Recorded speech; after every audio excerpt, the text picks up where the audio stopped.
కొందరు ఎలాగైనా బిడ్డను కనాలని ఆశతో టెస్ట్ ట్యూబ్ సెంటర్స్ వెతుక్కుంటూ వెళ్లే దంపతులు ఎమోషన్స్ను కొందరు వ్యాపారంగా మార్చుకున్నారు. 2024 ఆగస్టులో రాజస్థాన్ నుంచి వచ్చిన ఓ జంట హైదరాబాద్లోని యూనివర్సల్ సృష్టి ఫెర్టిలిటీ సెంటర్ని సంప్రదించింది. మీ ఎంబ్రియోనే వాడతాం, సరోగేట్ అరేంజ్ చేస్తామని డాక్టర్ నమ్రత చెప్పింది. దంపతులు నమ్మి వైజాగ్ బ్రాంచ్కి వెళ్లి 35 లక్షలు పే చేశారు. ఒక సంవత్సరం తర్వాత జూన్ 2025లో బాబు పుట్టాడు, డెలివరీ ఛార్జెస్ 2 లక్షలు అంటూ కాల్ వచ్చింది. డబ్బులు ఇచ్చాక డాక్యుమెంట్స్తో పాటు బేబీ బాయ్ని కూడా ఇచ్చారు. కానీ ఢిల్లీలో DNA టెస్ట్ చేయించాక వాళ్ళతో 1% కూడా జెనెటిక్ మ్యాచ్ లేదని రిపోర్ట్స్ వచ్చాయి.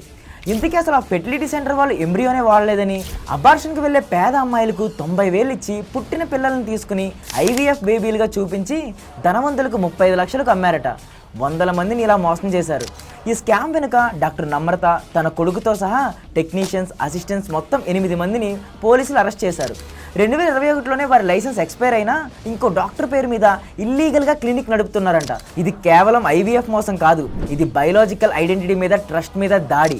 ఎవరైనా IVF, సరోగసీ అవసరం ఉంటే హాస్పిటల్ బ్యాక్గ్రౌండ్, లైసెన్స్, రికార్డ్ అన్నీ వెరిఫై చేయాలి. మీ ఎంబ్రియో ఫెర్టిలైజ్ అయ్యిందా లేదా అన్నది క్లియర్గా రికార్డ్ చేసుకోవాలి. ఎవరిని గుడ్డిగా నమ్మకూడదు.